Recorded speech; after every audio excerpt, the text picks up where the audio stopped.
Carissimi amici, amiche, il benvenuto, avrete visto, ve l'ha già dato il confalone che è sul pennone in campo. Ci è sembrato che questa fosse l'occasione per rinverdire un'antica abitudine. Al di là degli scherzi,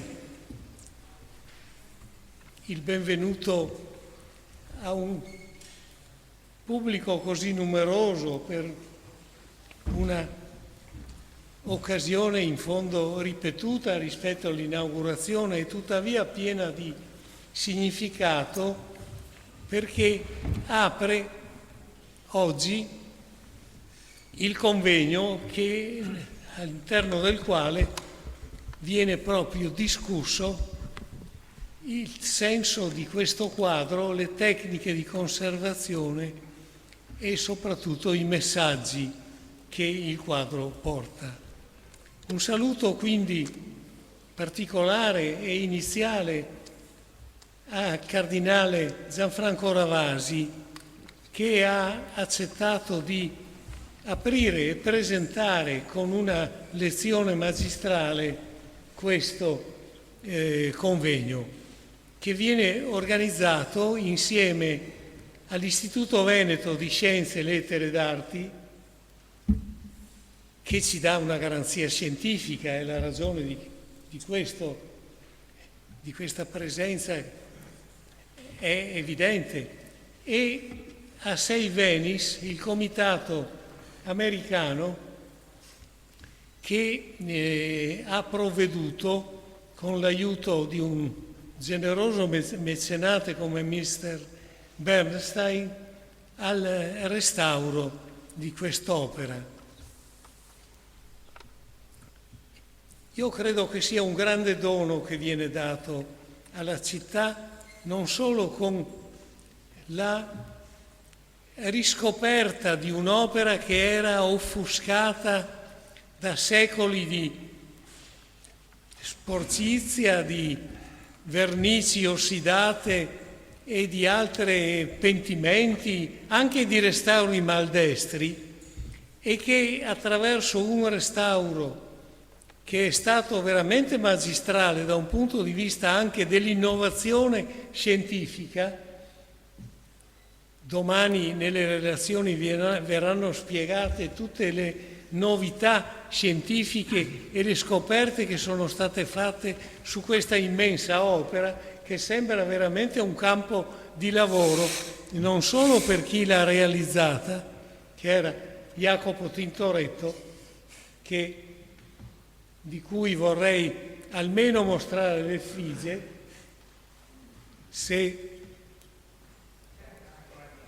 Thomas ha la bontà. Ecco, questo è un suo autoritratto custodito a Londra, che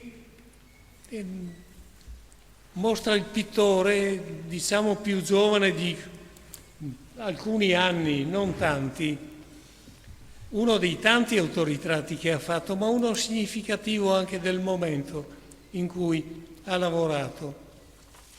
Ecco, io voglio ringraziare tutti questi enti che hanno contribuito a questa fatica, a questo impegno, attraverso un comitato tecnico-scientifico presieduto da Paola Marini, con una attenzione e una competenza che sono state veramente all'altezza di un'opera così significativa e importante. E ringraziare anche il Presidente emerito del Consiglio regionale, Clodovaldo Ruffato, per tutta l'assistenza logistica e l'aiuto che ci ha dato in questi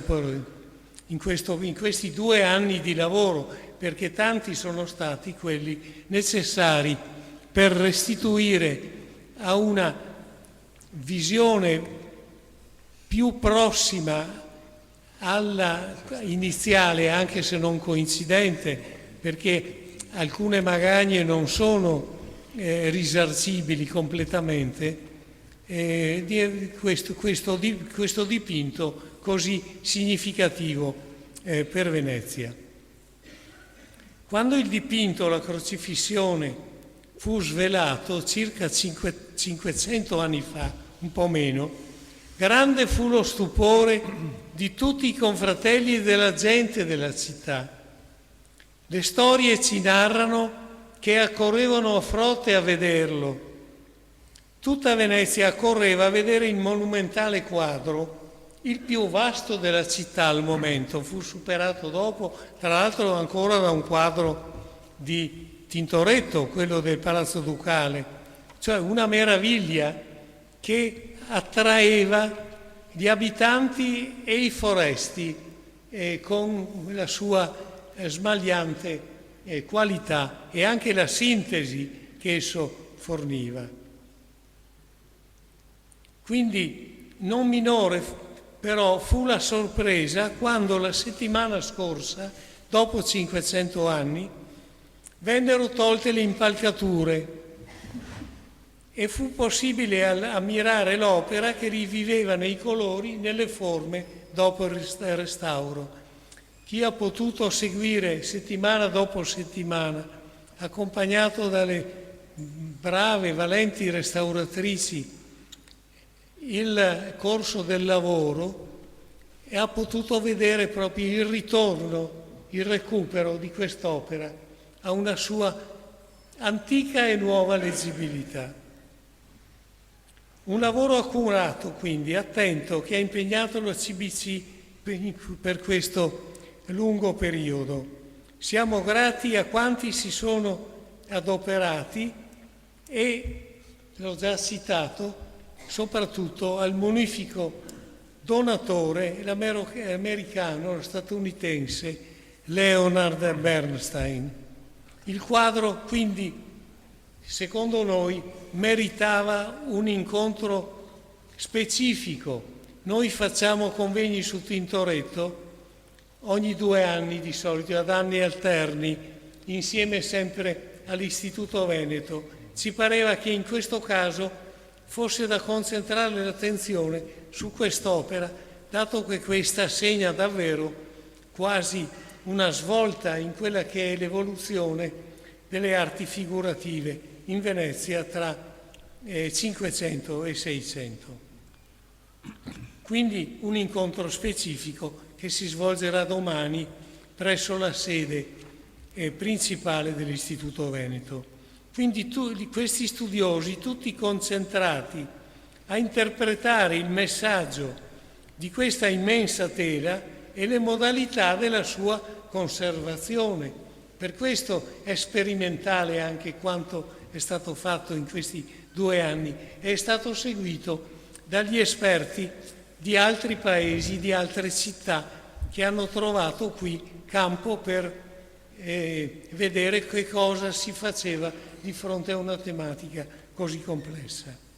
Però già nell'Ottocento John Ruskin aveva individuato nel ciclo di Tintoretto, John Ruskin ha in qualche modo riscoperto a metà Ottocento Tintoretto che era stato messo in una sorta di cono d'ombra, quindi aveva individuato nel ciclo di Tintoretto che sta attorno di noi il momento di svolta del Rinascimento, mentre nel secolo seguente Jean-Paul Sartre, con quel suo libro in parte scritto in periodo di guerra, poi lasciato e ripreso, ne aveva colto la permanente attualità, dato che l'epoca in cui fu realizzato, con le guerre, le pestilenze, le eresie, i drammi che avevano caratterizzato quel tempo, sembrava assomigliare molto proprio all'epoca che noi viviamo in questo momento. Questa è l'attualità e l'importanza di Tintoretto, che non cessa mai di darci nuovi elementi, consentire nuove interpretazioni e così via. Il quadro viene ora dato alla pubblica visione, nelle forme smaglianti del restauro effettuato, affinché oltre a godere della sua bellezza, c'è l'assessore comunale presente, i rappresentanti della prefettura e della questura che ci custodiscono tra l'altro, e li ringrazio. Ecco, è un dono che viene restituito alla città con questa sua qualità nuova, in modo che si possa, oltre che godere della sua bellezza, tutti possano riflettere sull'evento della crocifissione, cioè sulla stessa condizione umana che esso magistralmente rappresenta. Vi ringrazio.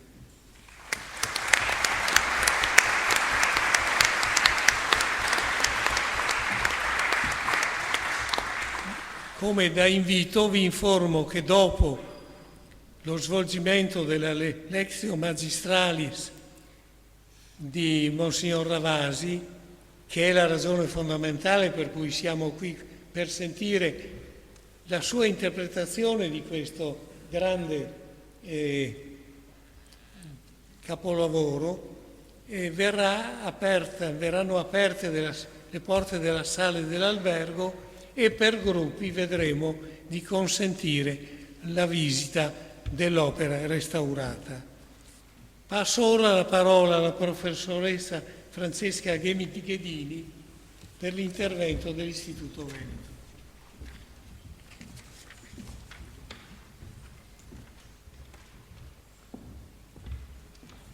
Intervento che sarà brevissimo perché sostituisco indegnamente il nostro Presidente, che è dispiaciutissimo di non poter essere qui con noi, però è stato bloccato da un impegno che non poteva più spostare, ma col cuore è qui.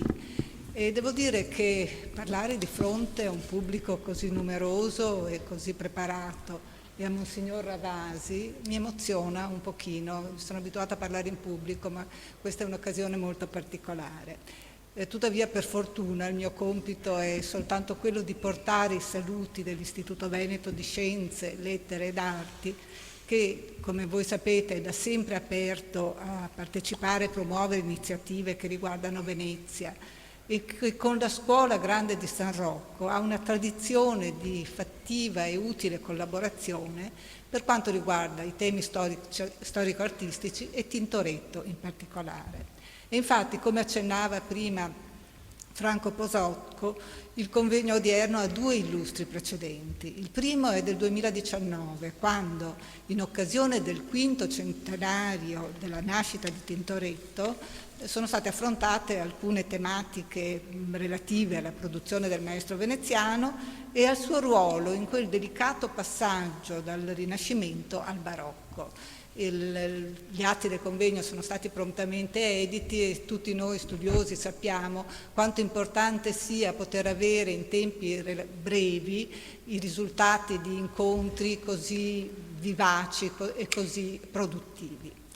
A distanza di pochi anni, ogni 2 anni, diceva prima Franco Posocco, un altro convegno. Questa volta è stato affrontato il tema del paesaggio, che era un argomento che era rimasto un po' in subordine rispetto agli innumerevoli studi che sono stati fatti sul maestro veneziano, ma che abbiamo capito proprio anche a valle delle importanti relazioni che abbiamo potuto sentire, quanto importante era, e ci ha aiutato a comprendere alcune delle novità che si agitavano in quel tempo.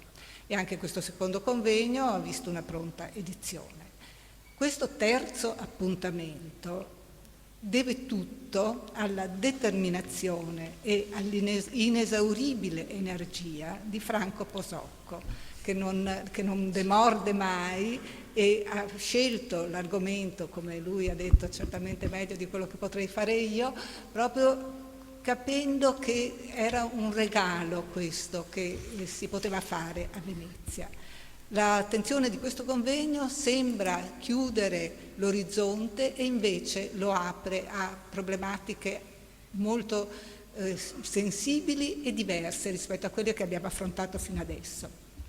Oggetto di queste 2 giornate, domani saremo all'Istituto Veneto, è la grande crocifissione, che sarà analizzata dal punto di vista tematico, simbolico, teologico, iconografico e soprattutto tecnico, per dare conto non solo dei contenuti e degli aspetti storico-artistici, ma anche e soprattutto del sapiente lavoro di restauro che è durato, come abbiamo oramai sentito, per ben 2 anni. E a tale proposito anch'io voglio rivolgere a nome dell'Istituto il mio ringraziamento a Save Venice e al munifico finanziatore che ha reso possibile il restauro di questa straordinaria opera. I nostri beni culturali costano perché ne abbiamo tantissimi e di una qualità elevatissima e quindi dobbiamo alla sensibilità di alcuni munifici donatori il poter mettere mano ad opere come questa.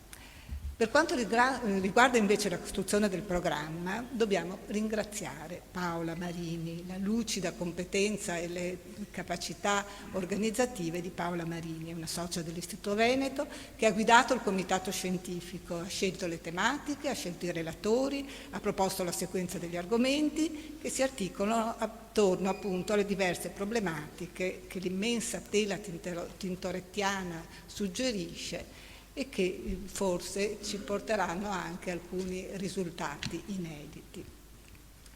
Grazie alla conoscenza prodotta dalle analisi condotte durante il restauro sarà possibile illustrare aspetti che riguardano non solo le tecniche di progettazione dell'immagine. Tutti noi che lavoriamo in qualche modo nel mondo dell'arte sappiamo com'è importante capire cosa passa dalla progettazione alla realizzazione, ma anche le strategie esecutive di Tintoretto e gli echi che questa realizzazione straordinaria che aveva suscitato l'interesse di cui abbiamo sentito ora parlare ha avuto nella produzione artistica contemporanea e successiva. Quindi, ripeto le parole di Franco Posocco, è un dono che viene dato alla città che se lo merita tutto. Grazie.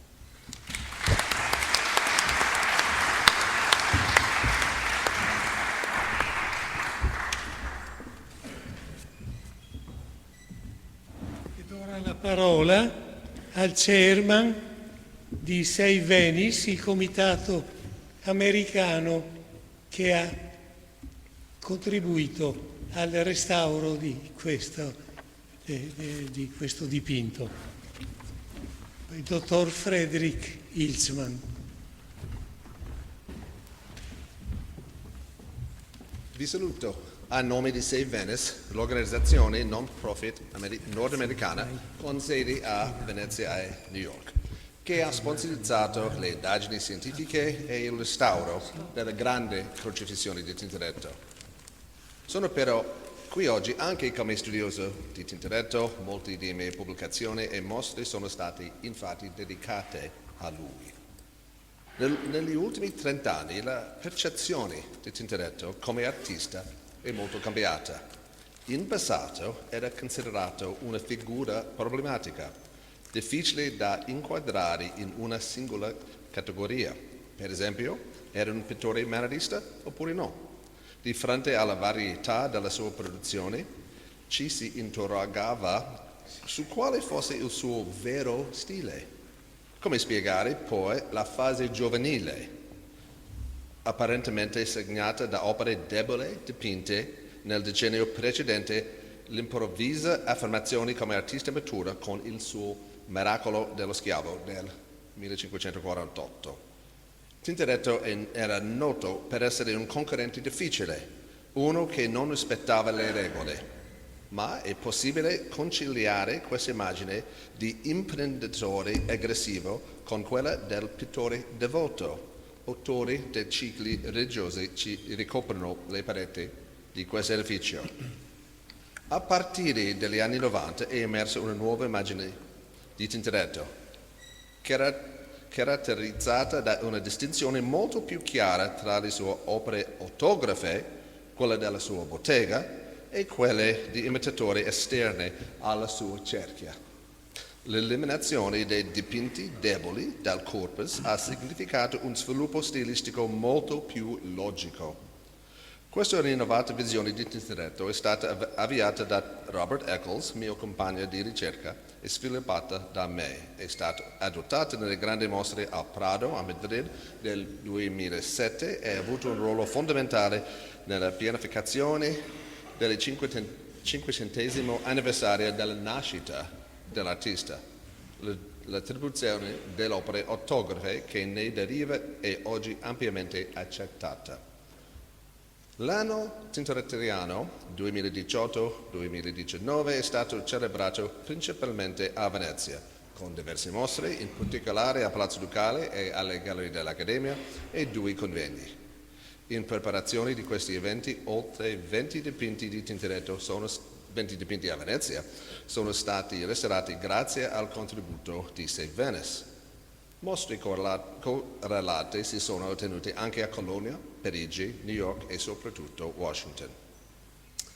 Tra le rivelazioni emerse dai restauri delle opere di Tintoretto figurano 2 dipinti a lungo trascurati, conservati nelle chiese di San Marziale e San Fantino.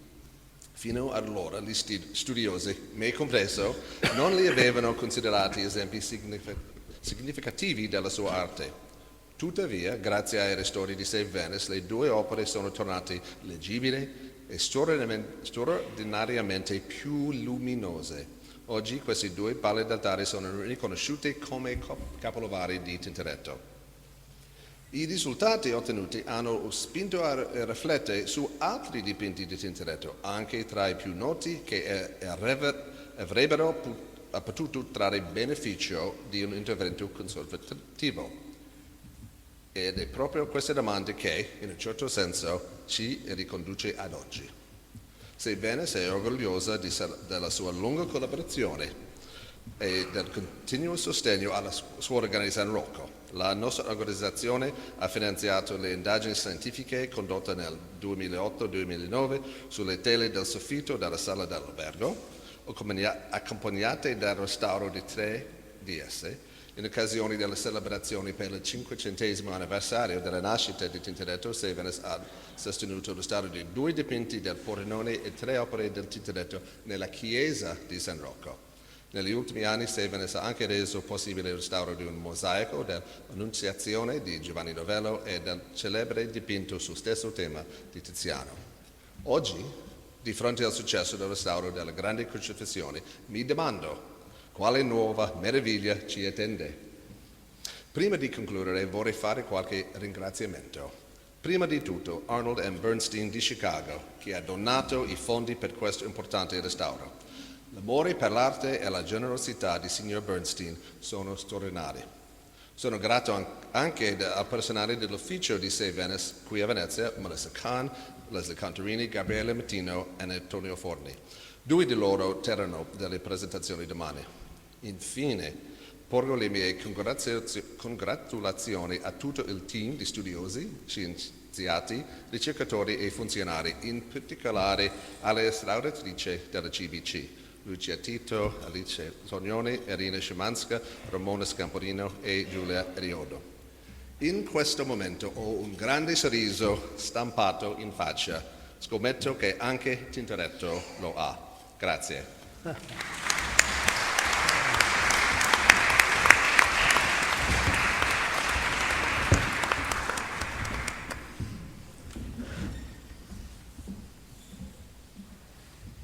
Ed ora la parola al dottor Fabrizio Magani, sovrintendente di Venezia, con un vivissimo ringraziamento, perché il contributo della soprintendenza quotidiano di analisi, di studio e non soltanto di controllo è stato fondamentale, perché la complessità dei problemi che ha posto questo quadro, se non altro per la sua vastità, per la sua grandezza, per la quantità di interventi che ha subito nel corso della sua storia, richiedeva proprio una attenzione e una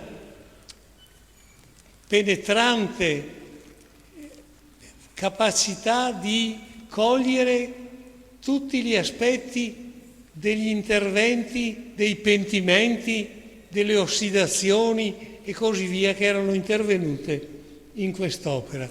Grazie, Soprintendente.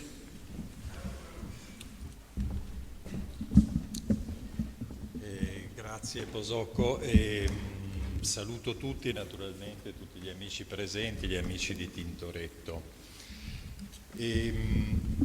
Naturalmente sono grato anch'io alla Scuola Grande di San Rocco, all'Istituto Veneto di Scienze e Lettere d'Arte, e permettete anch'io di ringraziare Paola Marini che ha montato un convegno non banale, che tra l'altro ci tiene in considerazione, per cui sono doppiamente contento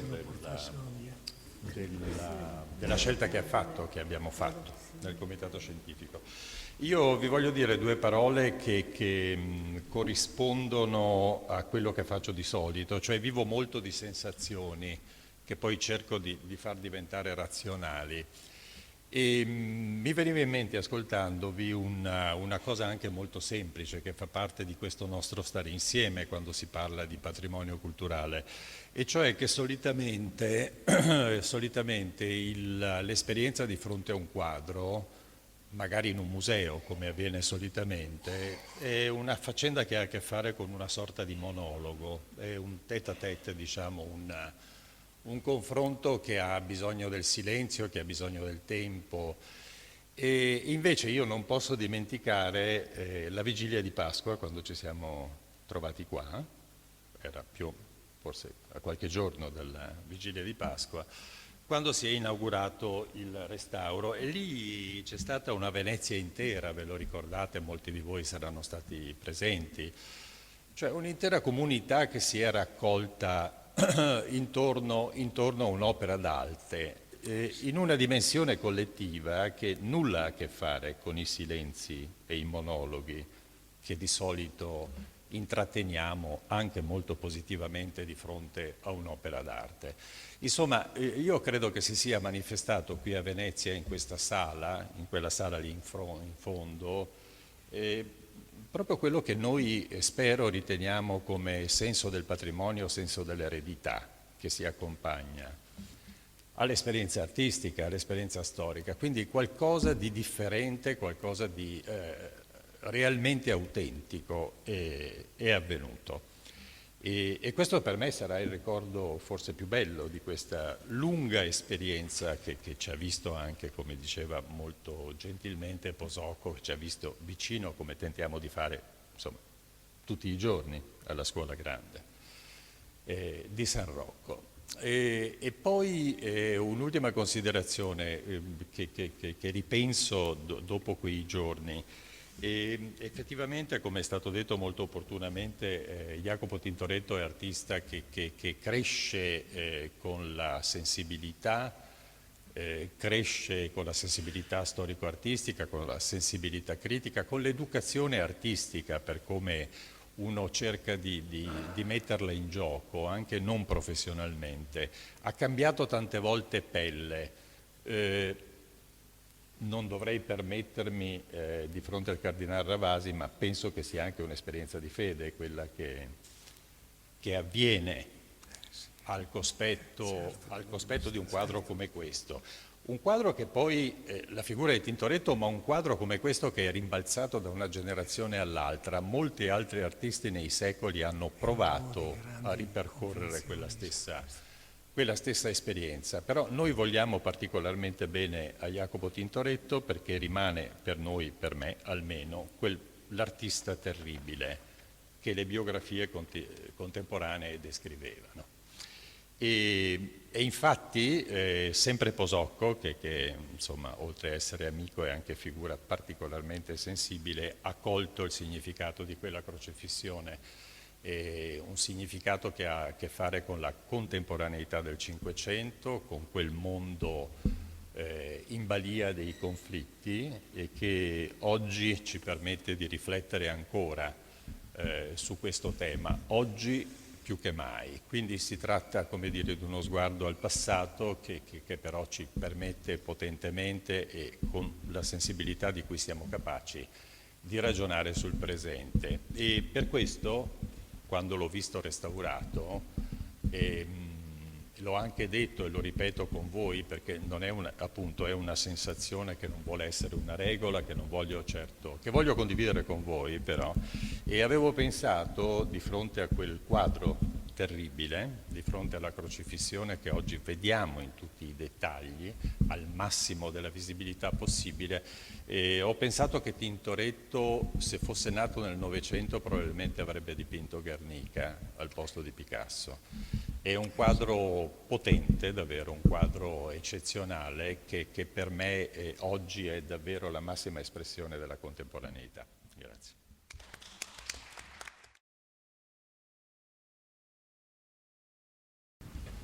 Innanzitutto vorrei fare una premessa dopo aver ascoltato queste introduzioni così suggestive, così significative. Tra l'altro, quanto il sovrintendente considerava quasi come una provocazione, sostanzialmente è il percorso che invece io dovrei seguire.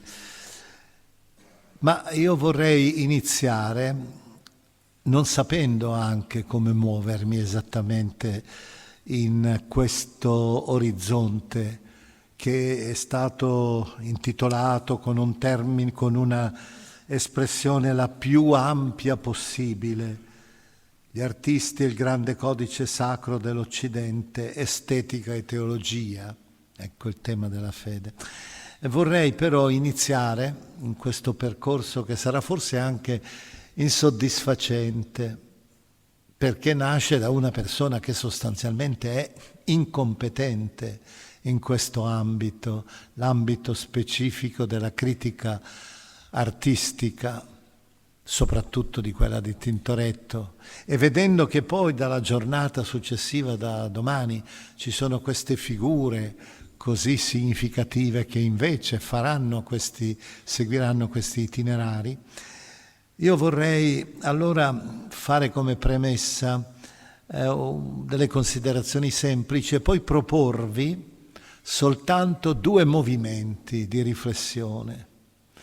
Come ho detto, che forse saranno un po' deludenti perché sono veramente, lo ripeto, a margine.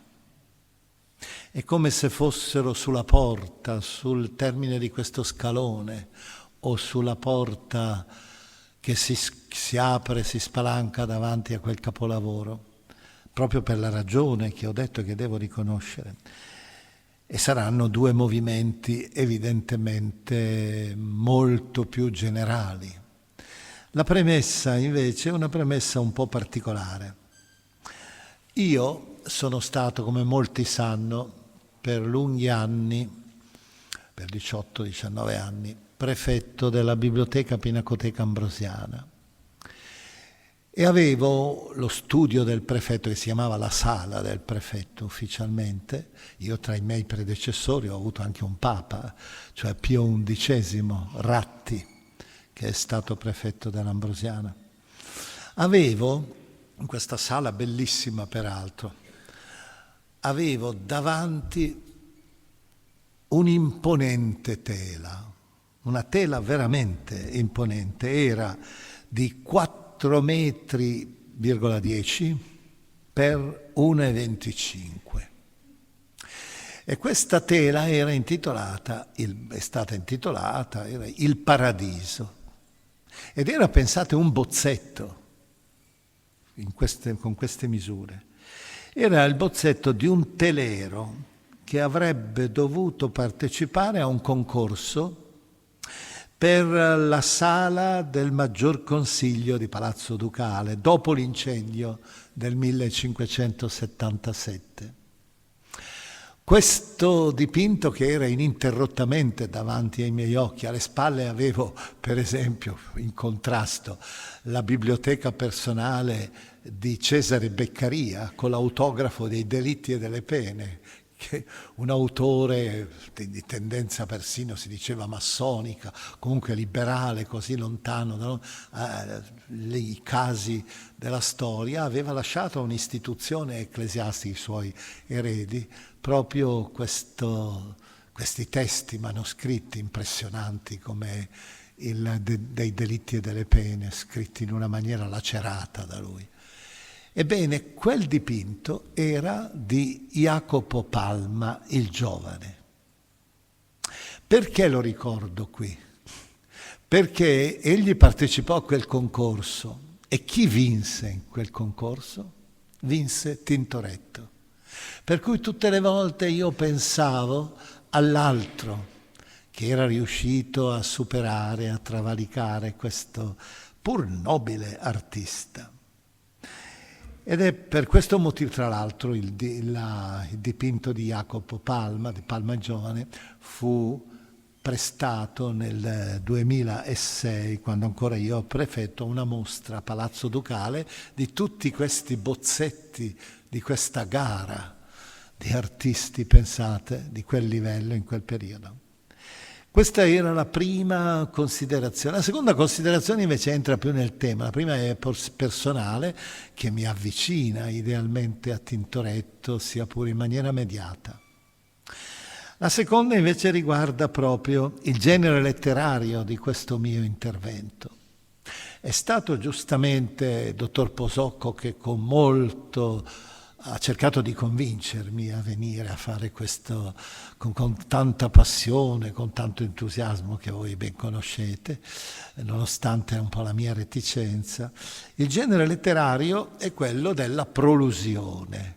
Il termine di sua natura è un termine veramente molto sorprendente, perché ha alla base il verbo latino ludere, e quindi come un gioco fatto in anticipo rispetto invece allo sviluppo del gioco completo, armonico.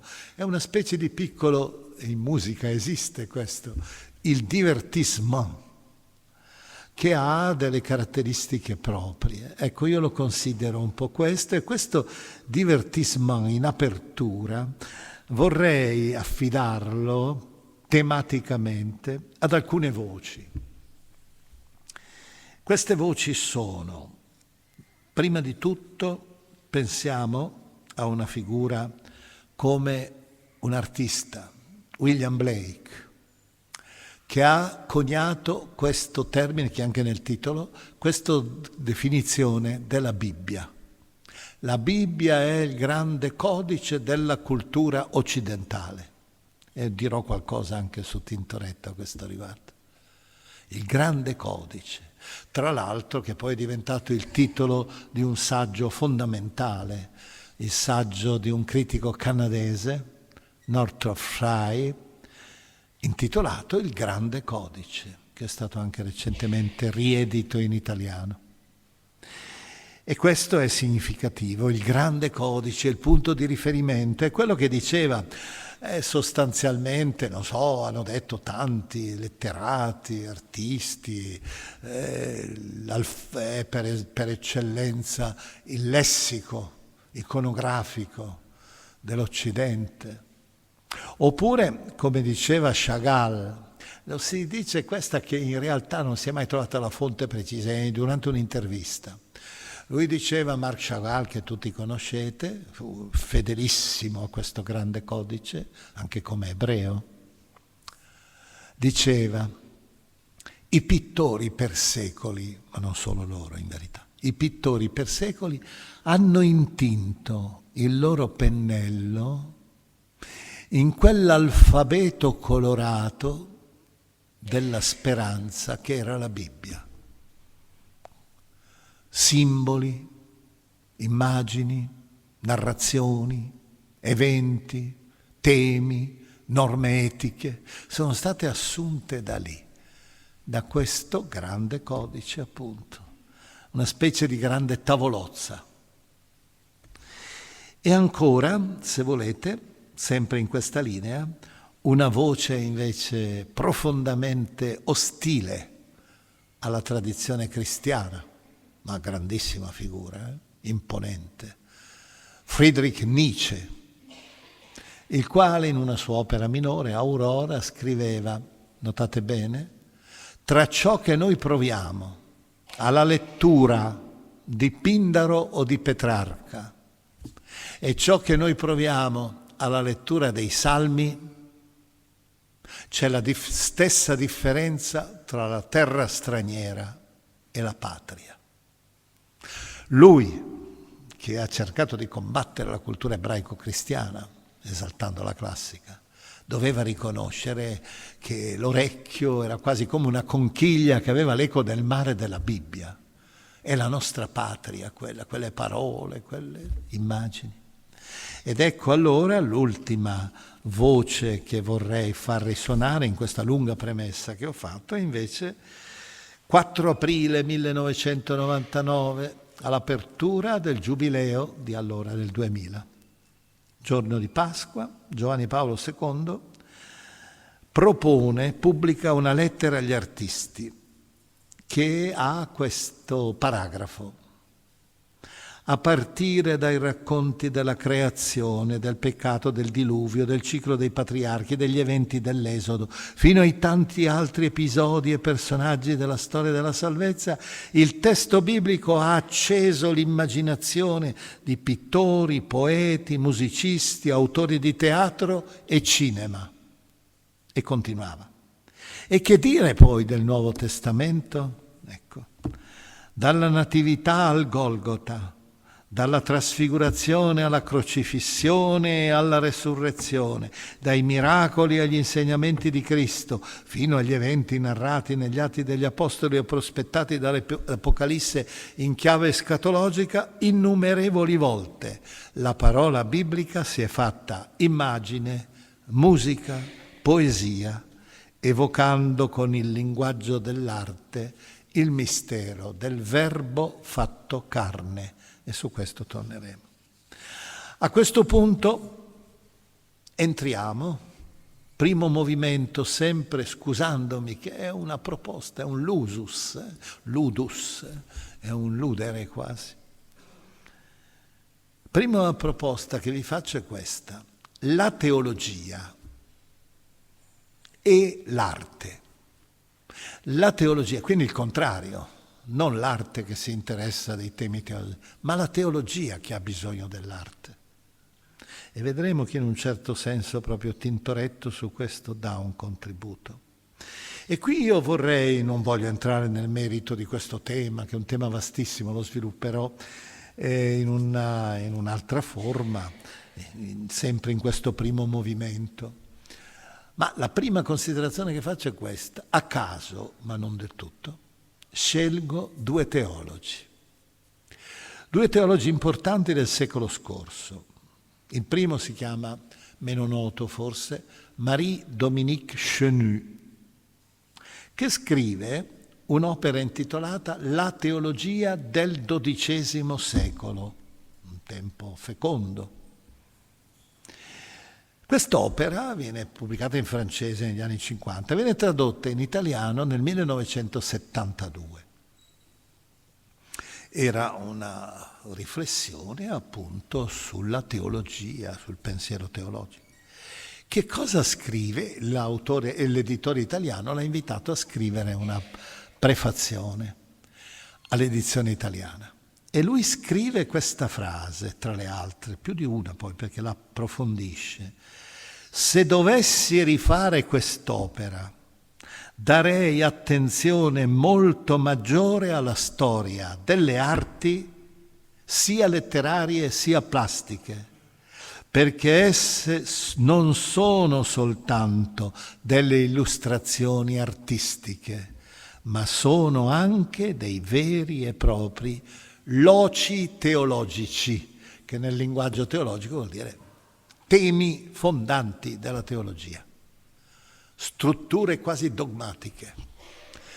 Avrei fatto attenzione, cosa che non ho fatto purtroppo, ed è per questo che da allora molti teologi hanno cercato, e tra questi anch'io mi sono impegnato come esegeta, a quella prassi, quel metodo che viene chiamato con un termine tedesco, come spesso noi usiamo, la Wirkungsgeschichte, che vuol dire letteralmente la storia degli effetti. Ricordare che l'arte non è soltanto l'artista, è anche il fruitore. Dante non è soltanto lui, è anche tutto quello che ha prodotto dopo, il lettore, i lettori. E la stessa cosa si deve dire perciò della Bibbia, la quale è anche tutto tutto quello che è stato generato da questi artisti. E io poi vi farò vedere alcuni modelli tra i tanti possibili di questo loro lavoro. La seconda figura che voglio ricordare è invece molto più famosa. Si tratta di un teologo svizzero, Hans Urs von Balthasar, il quale, come sapete forse, muore nel 1988 a poche settimane, pochissime credo, 3 settimane, dal ricevere la berretta cardinalizia che Giovanni Paolo II aveva voluto dargli. Lui muore prima.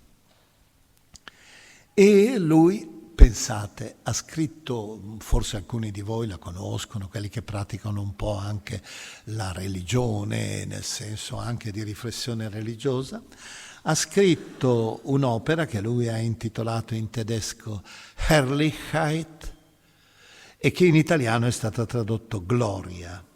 L'ha composta tra il 1960 e il 69.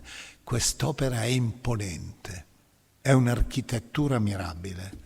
Pensate, 7 volumi, in cui lui ricorda continuamente e ripete questa tesi che io vorrei ribadire. Io non voglio fare una teologia estetica, una teologia ben costruita, bella, armonica, come sanno fare i trattatisti, una teologia anche raffinata, alla Herder o a Chateaubriand. Io voglio invece dare origine a una, notate bene la differenza, estetica teologica. Cioè l'estetica, il termine estetica è greco, sapete, vuol dire conoscere, comprendere, capire. Una comprensione teologica che però è estetica, prende la via dell'arte, come tra poco vedremo. E lui allora ha costruito, nell'interno di questi 7 volumi, ha preso, sempre riferendo, ci sono delle pagine su Dante straordinarie, su artisti anche contemporanei del Novecento, ha costruito una specie di grande architettura attorno alle 3 stelle della costellazione fondante della teologia, fin dalla classicità e non soltanto della teologia. Il verum, il bonum, e lui dice: perché vi siete fermati lì? La verità, la teologia, l'etica, il bonum, il bene. Perché non avete preso il terzo universale? Il pulcrum, che è una via, lo vedremo, di conoscenza. Ed è per questo motivo che la sua opera diventa fondamentale anche per i teologi, molti che però non si sono rassegnati a considerare la teologia solo come elemento della razionalità, che spazza via come se fosse una nebula i simboli, il linguaggio simbolico, le immagini. Tutto questo non viene considerato, fermi alla logica formale, fermi appunto alla struttura rigidamente e rigorosamente logica. E allora ecco, in questo primo movimento vi voglio ricordare, ed è l'unico elemento sulla scia di quello che diceva von Balthasar, terzo punto, voglio ricordarvi quell'elemento nella quale si scrive Tintoretto, in cui si scrive una legione intera per secoli di artisti, e non solo di artisti nel senso di arti figurative o scultore, eccetera, ma anche nel senso di letteratura, musica, io farò qualche esempio proprio in questa linea, e così via, tutte le arti. Ed è quella che veniva chiamata con un termine latino che tutti voi conoscete e comprendete però, via pulcritudinis. Saranno tante vie, le 5 di Tommaso d'Aquino, che sono squisitamente logiche, che sono importanti, evidentemente, non vuol dire cancellare il verum e il bonum. E questa invece però è la via della bellezza per poter ascendere. E qui c'è veramente questa scelta, questa decisione che parte, che non è stata tanto facile. Usare l'immagine per parlare di Dio. per approfondire il mistero anche dell'uomo. Perché? Perché esiste quella frase del Decalogo, ve la ricordate? Non ti farai immagine alcuna di Dio, né di ciò che è sulla terra, né di ciò che è sopra la terra, nel cielo, sulla terra e sotto la terra.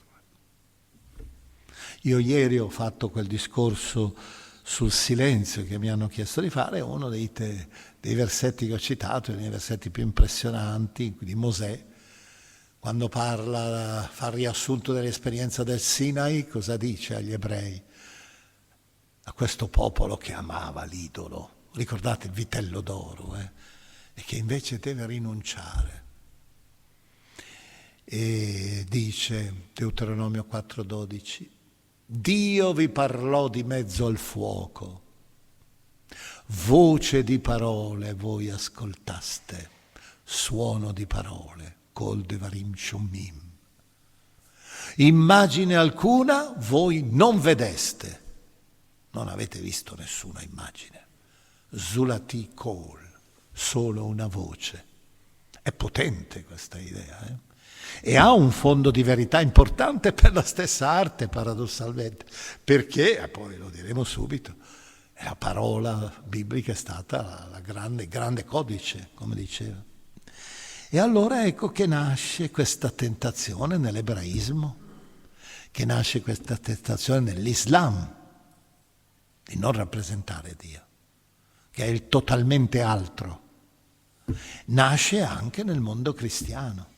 Avete sentito parlare sicuramente dell'iconoclasmo, che cancellava i volti di tutta l'arte, per esempio bizantina. Ci vorrà un concilio intero, il concilio di Nicea, non quello che si ricorda adesso, del 325, ma il concilio di Nicea secondo del 787, che sulla spinta di uno che era stato figlio di un alto, e anche lui un alto funzionario del sultano, Giovanni di Damasco, Giovanni Damasceno, aveva riabilitato ancora l'importanza delle immagini per poter parlare di Dio, la via della bellezza come vera via teologica.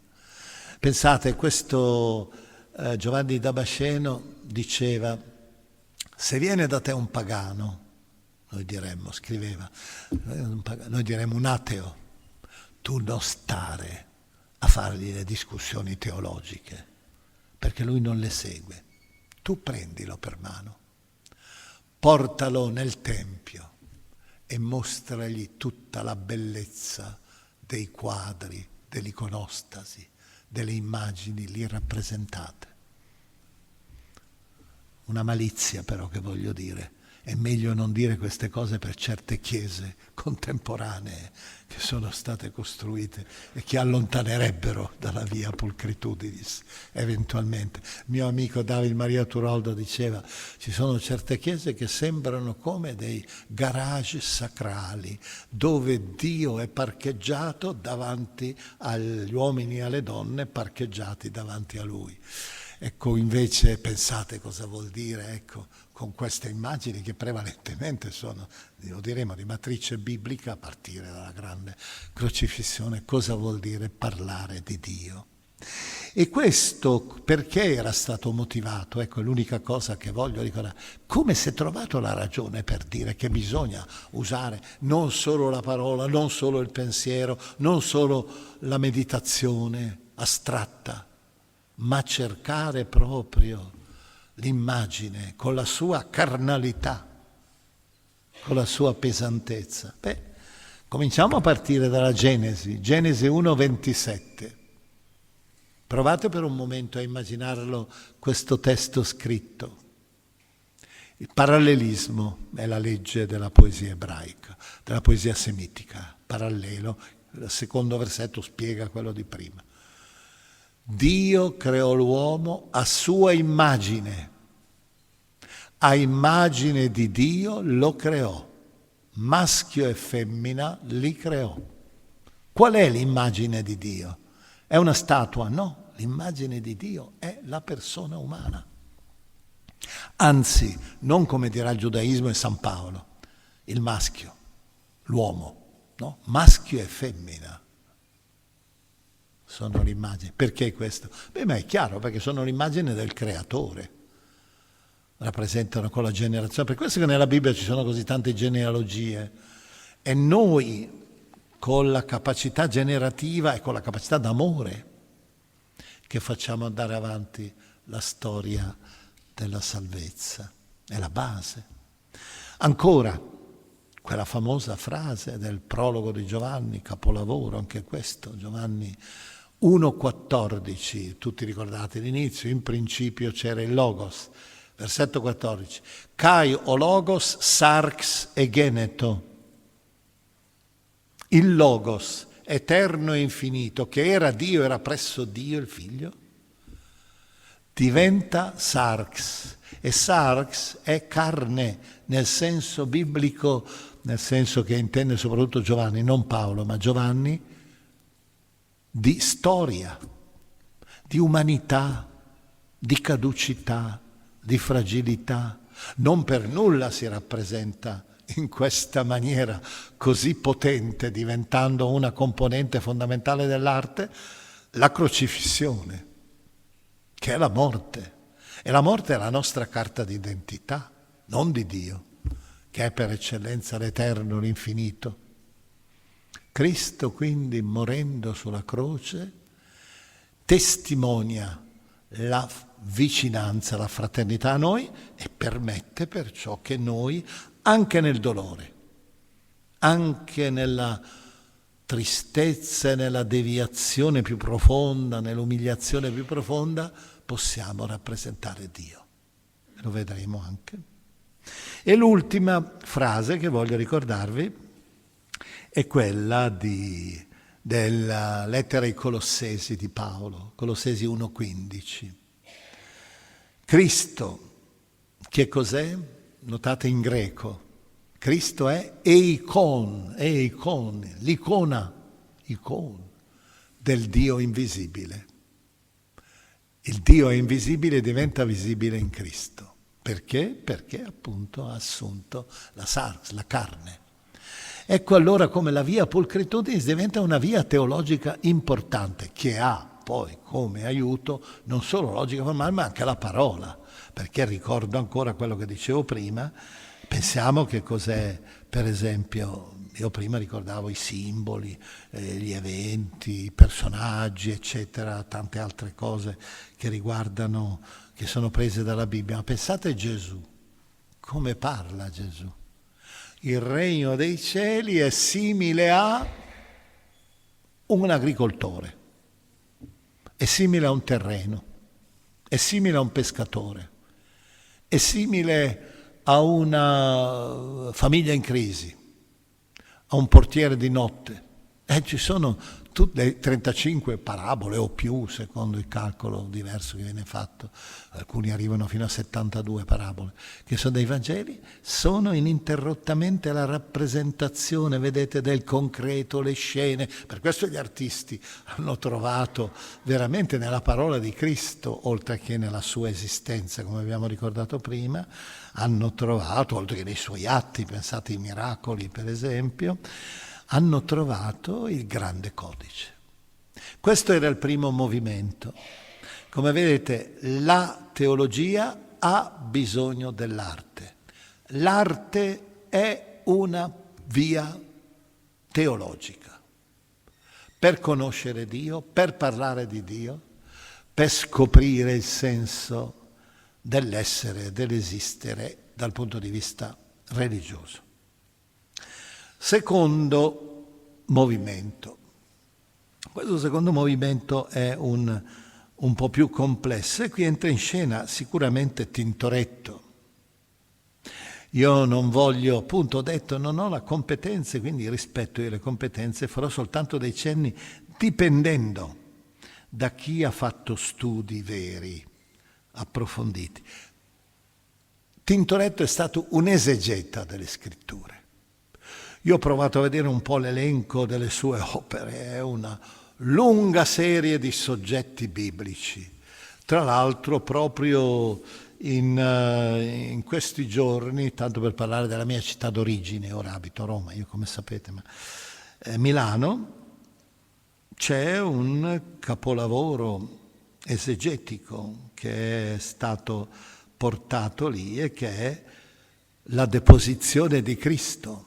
È un capolavoro esegetico, io dico, perché è veramente di una intensità che mi pare appartenga alle gallerie dell'Accademia. Ed è il cosiddetto, è in mostra al Museo Diocesano, è il capolavoro, presentano una volta l'anno il capolavoro, un capolavoro. E lì è un esempio di un'interpretazione. Pensate che cosa è stato fatto poi attorno a questo soggetto della deposizione, Caravaggio per esempio.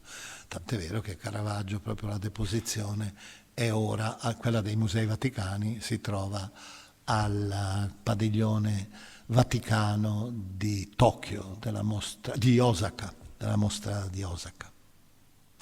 Ecco, io penso che veramente il complesso enorme, questo scrigno impressionante che Tintoretto ha eseguito in una maniera veramente sorprendente, è la rappresentazione del fatto che lui era profondamente credente, se volete, ma profondamente legato a questa sorgente che alimentava il suo pennello, che alimentava la sua arte. Io farò qualche cenno adesso.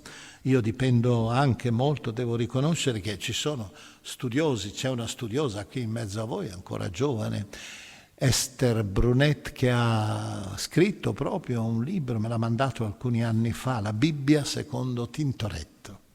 È un'opera, mi pare, del 2012, un po' di anni fa, che però ha continuato e sarà una delle relatrici, ma credo anche tanti altri entreranno indirettamente o per tangenza nell'interno di questo percorso. E allora, a questo punto, dopo aver riconosciuto che l'arte per Tintoretto è stata alimentata dalla sua fede, dalla sua conoscenza, per cui lui questa diventava la Biblia Pauperum, come si diceva. Anche per gli artisti del Trecento senesi dicevano: noi siamo quei manifestatori agli uomini che non sanno lettura di tutte le meraviglie operate da Dio e da Cristo.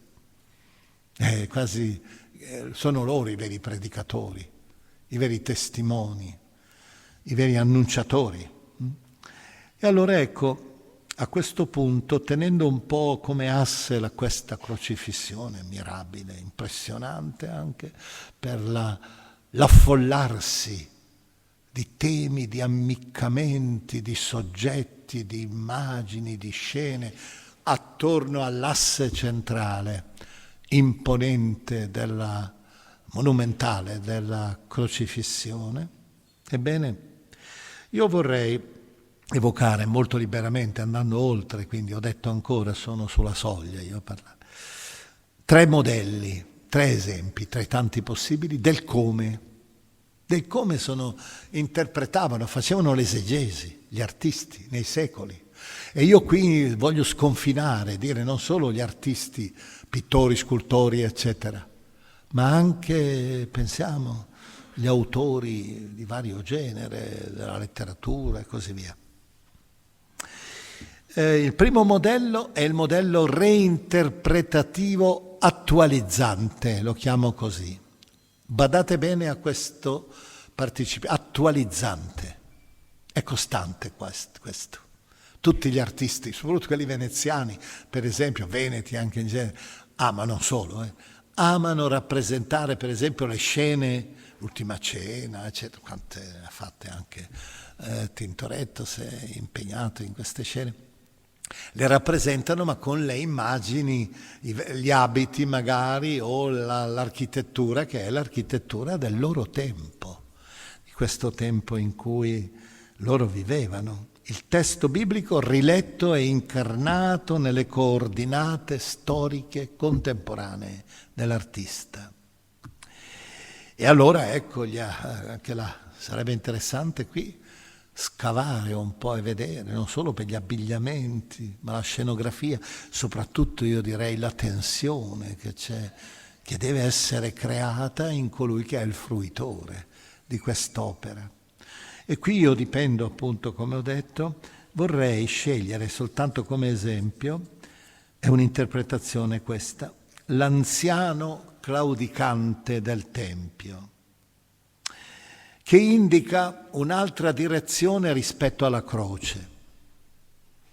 E qui, non solo la Brunet ma anche altri, interpretano, fanno un riferimento a un testo biblico, ma con una punta che evidentemente è legata al tempo, si intende alla cultura del tempo, anche alla religiosità, polemica, antigiudaica.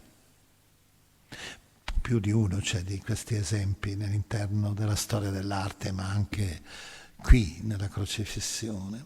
Il riferimento qual è, se si accetta questa claudicante?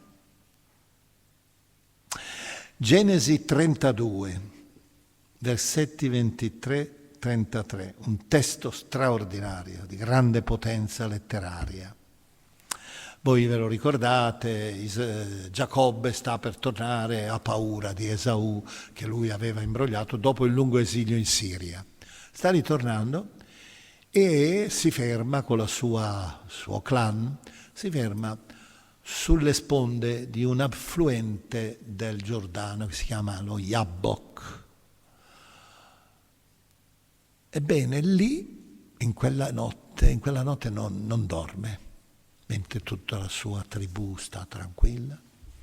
Lui è lì sullo sponda ed ecco che all'improvviso gli si presenta una figura, un essere misterioso. Ed egli comincia a duellare, a combattere con questo essere misterioso. Le interpretazioni sono tantissime. Anche recentemente un filosofo della normale ha scritto un bel testo, devo dire, riguardo a questa, si chiama Roberto Esposito, il volto dell'avversario, con la maiuscola però. E voi sapete che nella lotta, alla fine, Giacobbe sembra quasi prevaricare con la sua potenza, ma quando sorge il sole c'è questa svolta. Lui è stato colpito all'anca, al nervo sciatico, per questo gli ebrei non mangiano il nervo sciatico. È stato colpito lì e zoppica, ma soprattutto non si chiama più Giacobbe.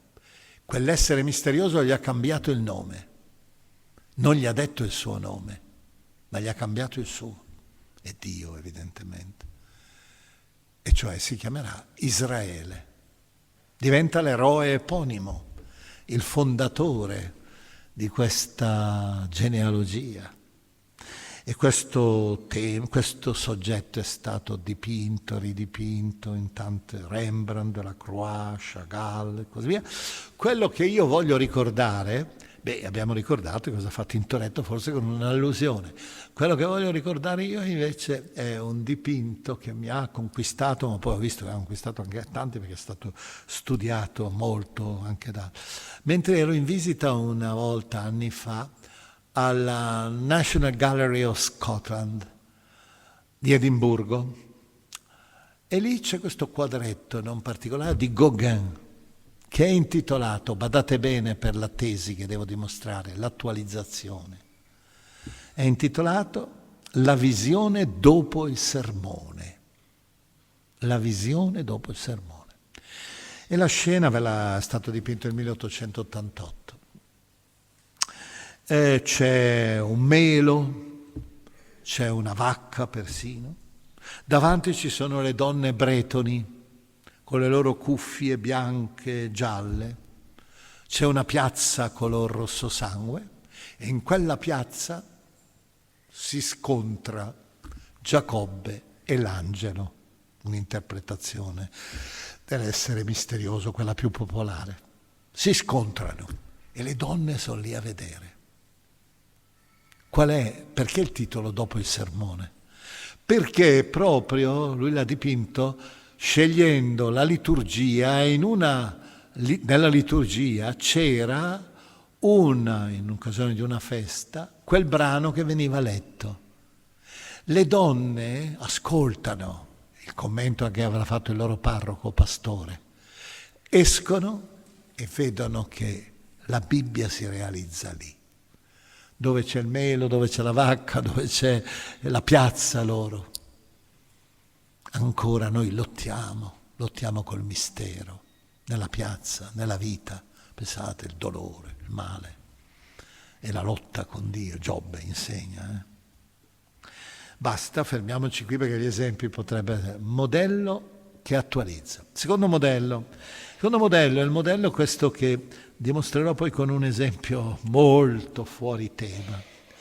È il modello degenerativo.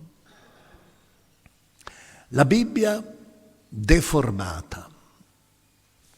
La Bibbia che viene sottoposta a deviazione. Beh, già la lettura allegorica, termine allegorico, allonagoreo, in parlare d'altro, vuol dire la parola allegorica. Ed ecco, allora forse c'è anche qui questo modello generativo che è sempre nella linea polemica, già un po' quello prima lo era. Pensiamo, non so, qui nella crocifissione, l'uomo abbigliato da turco, musulmano. C'è la polemica, sapete, in quel tempo c'era la questione che il regno bizantino crollava sotto l'irruzione del mondo musulmano. C'è anche un'altra figura orientale che forse è interpretata come Pilato. Ma soprattutto questi personaggi, questo uomo, sembrano sfidare il crocifisso. Sono in una posizione di... E vedete, qui si vuole evidentemente creare un elemento polemico. Si prende la Bibbia, la crocifissione per rappresentare, come è stato fatto tante volte, applicando al mondo giudaico la crocifissione, e quindi la questione famosa dell'ebreo errante e così via, tutte queste. Ma anche è interessante le due donne ai piedi della croce. L'una piange ed è la Chiesa, l'altra è velata perché rigetta in pratica quello che è il messaggio del crocifisso. E chi è? È la sinagoga, è il giudaismo.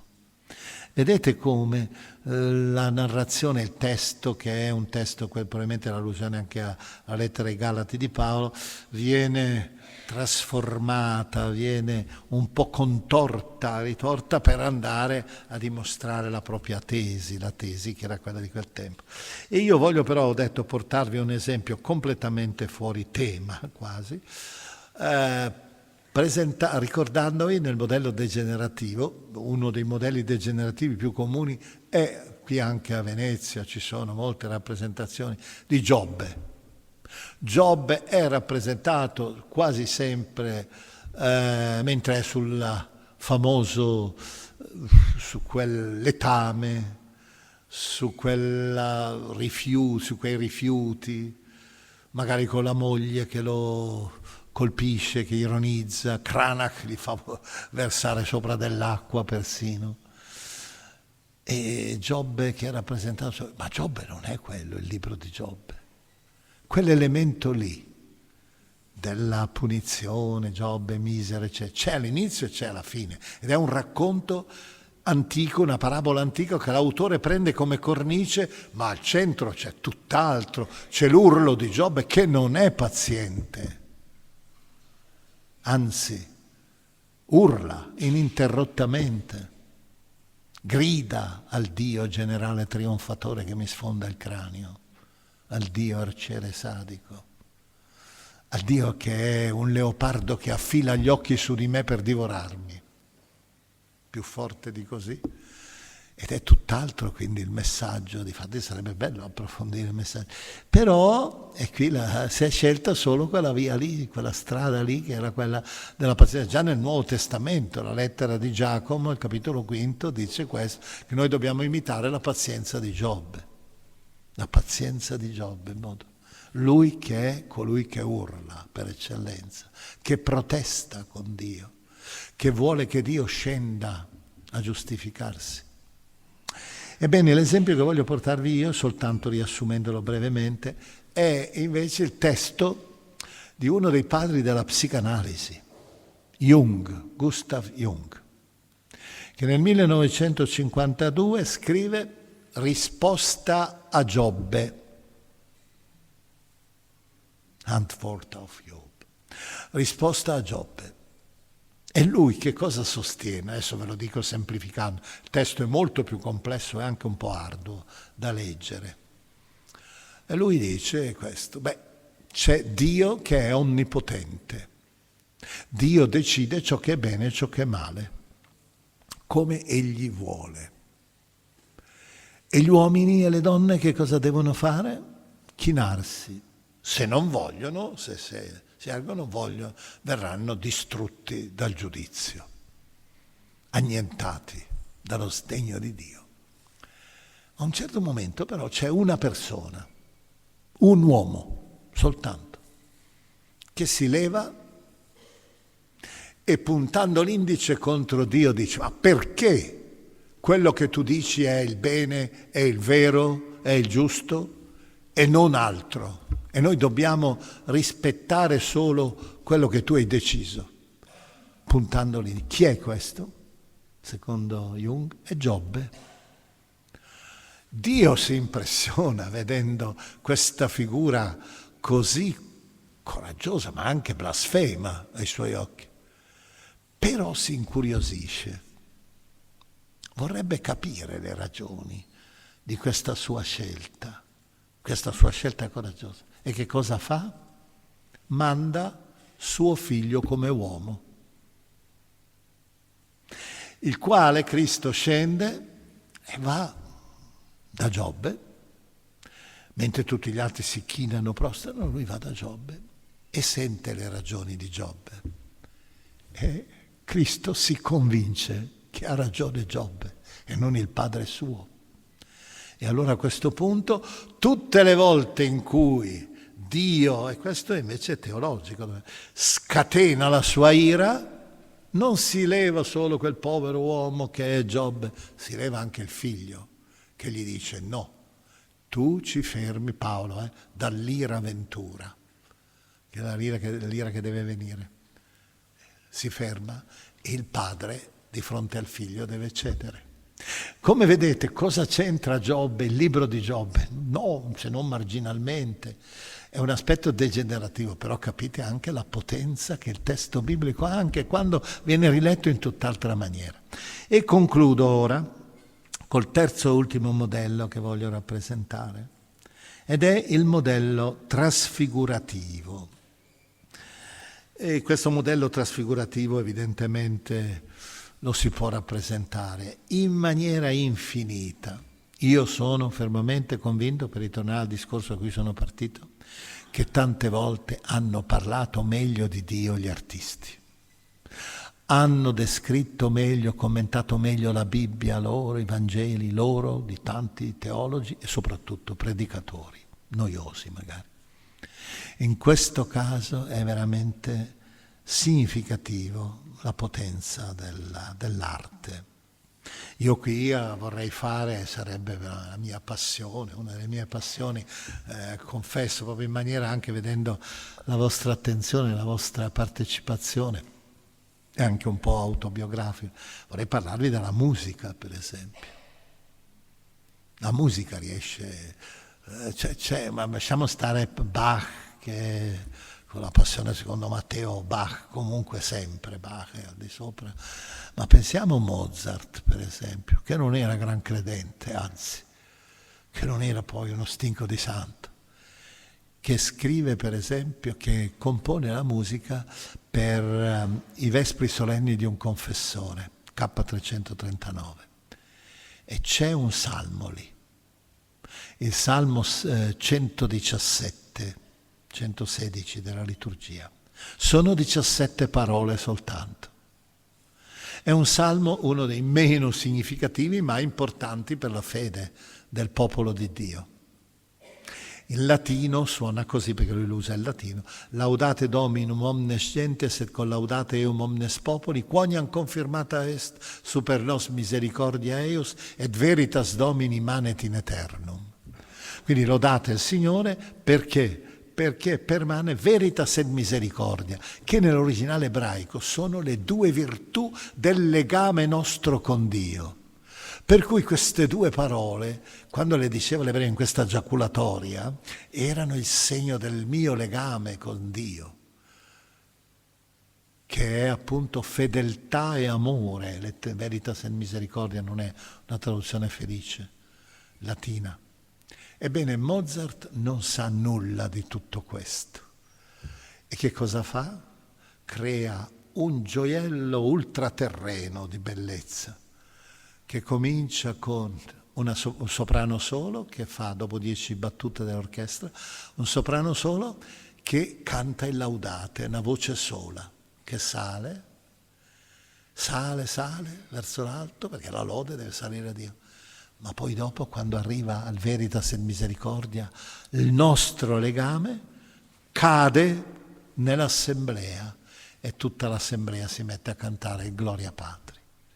Cioè lui ha interpretato il senso profondo che è da cercare in questo verso, in questo salmo che non dice granché, è da cercare tutto nell'interno di due parole e soprattutto nel contrasto tra la lode e invece la adesione totale della comunità a Dio. Ecco, in questa luce noi vediamo la trasfigurazione che ha fatto Tintoretto. Cristo in croce, in realtà lui segue probabilmente la rilettura giovannea del quarto Vangelo. Vedete che c'è questa grande aureola sopra, la luce, è quasi su un trono Cristo. Tutto il mondo attorno si muove, si agita, lui è sopra, grandioso. Il trono è la sua croce, lui è il sovrano per eccellenza. Questo è il Vangelo di Giovanni. Convergono a lui tutti, anche negando i vari personaggi. E la frase di Gesù: quando io sarò innalzato da terra, tutti attrarrò a me. Ecco questa attrazione che verso il Cristo avviene da tutta la comunità. Ecco, lui ha rappresentato in maniera trasfigurante il tema della morte di Cristo, la crocifissione secondo Giovanni, che è anche già la sua glorificazione.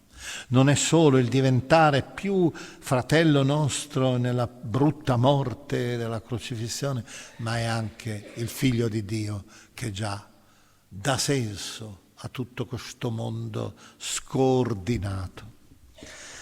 Ecco, io ho finito e voglio proprio sulla scia di questo modello trasfigurativo portarvi un esempio del come l'arte riesce ad essere straordinaria, anche sul minimo. Ho pensato di scegliere solo un simbolo, un segno, un dito, il dito l'indice. E attorno al dito gli artisti riescono a dire tutto quello che i teologi devono dire scrivendo pagine o che devo dire io parlando con voi con tante parole. 3 esempi vi faccio, sempre col dito. Matthias Grünewald, siamo Colmar in Alsazia, siamo attorno al 1523-25. Cristo che sta morendo, la crocifissione sempre, tormentato su un legno che è un tronco tutto storto e lui veramente si vede anche con le mani che ormai sono lacerate nel dolore di questa fine di morte terribile per asfissia. Il Battista, cosa c'entra il Battista? È già morto. Eppure lui rappresenta il Battista accanto. E il Battista punta verso il Cristo un indice enorme rispetto al corpo. Perché? Proprio per le parole del Battista. Bisogna che lui cresca e che io diminuisca. È lui che voi dovete adorare, non me. Io sono solo la voce che grida nel deserto. Il dito. Col dito tutto è rappresentata la funzione del precursore del Messia. Precursore del Messia. Secondo dito, tutti questo lo conoscete voi, l'avrete visto lassù. Io ho la fortuna di poterlo vedere più spesso, cioè Michelangelo, la creazione. Vi ricordate l'incrocio delle due dita? E il dito, la mano sonnolenta ancora di colui che non è ancora arrivato alla pienezza della vita, Adamo, e dall'altra parte l'indice creatore che Michelangelo fa per rappresentare che cos'è la potenza creatrice di Dio. Terzo esempio, questo forse non lo prevedete, forse. Andiamo nella chiesa di San Luigi dei Francesi a Roma, Caravaggio 1610. La famosa cappella Contarelli, la cappella di Matteo, San Matteo. Vi ricordate tutti la vocazione di Matteo, vero? Di Caravaggio? Cristo che entra da una porta con una luce radente di una finestra. Matteo che è seduto al banco delle dogane coi soldi, con colleghi, è lì, con gli occhi spalancati per questo personaggio che arriva. E voi provate, se andrete ancora, avete occasione di passare da Roma, a vedere l'indice che punta Cristo su di lui. Lui dice, sono forse io. Punta l'indice, e quell'indice qual è? È la citazione dell'indice di Michelangelo. La citazione pura e semplice, per dimostrare che l'indice di Dio non è del Cristo, non è solo la creazione, ma anche la redenzione. E allora vedete che gli artisti, è stato un po', sia pure divagando, io ho voluto dimostrare sulla base anche di questo pittore come, sia pure indirettamente, che ha lasciato, è stato detto, un'inquietudine esistenziale. Ecco, vorrei dirvi che noi davanti ai quadri, davanti alle opere d'arte, davanti alla tensione, perché effettivamente Tintoretto è un autore tormentato anche nella rappresentazione, basta vedere la crocifissione, la sua atmosfera è sempre carica di pathos, quella che crea, lui che ha rappresentato infinite scene bibliche, ma soprattutto in queste che sono quelle più. Ebbene, l'invito è qui l'educazione che bisogna fare. Non si può andare, guardare e vedere, sentire magari una spiegazione senza fermarsi e lasciarsi conquistare. È una parola quella che ci viene rivolta.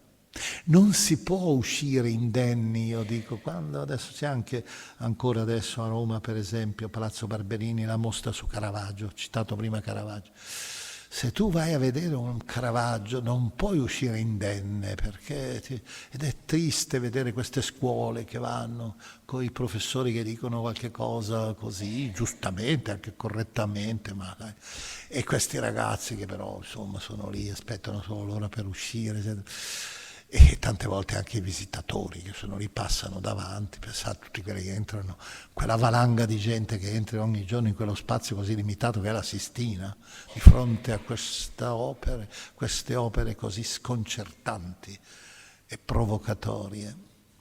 Ecco, lasciarsi ferire dall'arte, meditare, rimanere anche in silenzio davanti all'arte.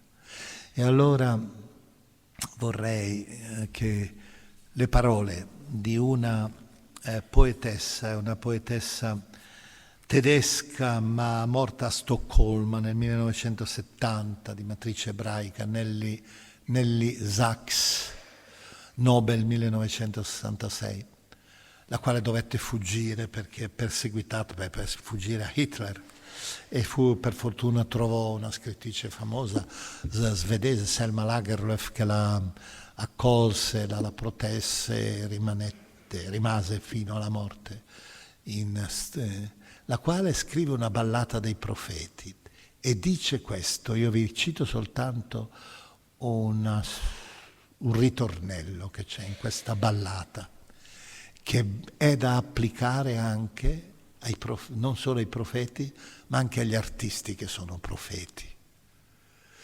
Se i profeti rompessero per le porte della notte, incidendo ferite nei campi dell'abitudine, notate, gli artisti feriscono, incidendo ferite. Se i profeti rompessero per le porte della notte, cercando un orecchio, io direi un occhio, come patria, per essere ascoltati e visti. Occhio degli uomini, ostruito di ortiche, occhio ostruito di tante immagini inutili. Sapresti tu ascoltare e vedere? Grazie.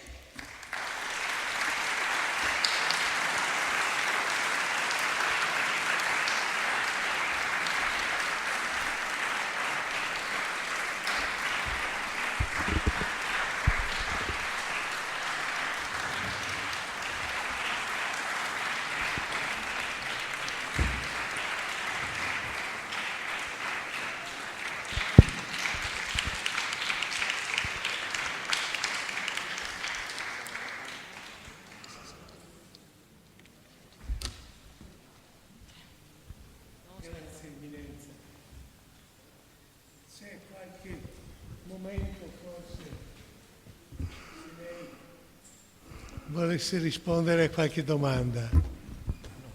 Non molto, perché Sua Eminenza deve prendere il treno per Roma, ma se c'è qualche domanda sintetica, credo che Sua Eminenza avrà ancora la pazienza di rispondere. C'è qualcuno? Le domande sarebbero da rivolta ai veri esegeti di Tintoretto, quelli che ascolterete nei prossimi giorni, domani, soprattutto il programma così fitto di venerdì Qualcuno? mattino. È così intensa stata questa sua esposizione, così piena, credo che molti vorranno anche rifletterci. Grazie del vostro ascolto, anche dell'amicizia.